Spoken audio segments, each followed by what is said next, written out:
Ek sit hier in die kar en wag vir my seun om klaar te maak. Hy is by die gym. En ja, julle sien die wind waai lekker hier buite. So, ja, ek kom nog 'n moerse storm. Maar weet jy, this too shall pass. Elke storm waardeur 'n mens gaan, is daar vir 'n rede. Soos wat ek gesê het in my vorige video's, daar is sprake van retrenchment. So, ja, dit is my storm waardeur ek moet werk. En ek weet ook dat hulle sê, niks sal op jou pad gesit word wat jy nie kan hanteer nie. So, dit is op my pad gesit om my te wys dat ek kan.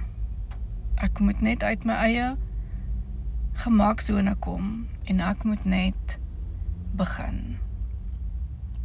Ek moet ophou bang wees. Ek moet ophou worry oor wat ander mense dink en sê. Ander mense betaal nie jou rekeninge en hulle lewe nie jou lewe nie. Almal van ons het ons eie struggles. So, ja, ek sit en ek sien goeie genade, maar ek besig om grys te word. Julle, ek kan nie.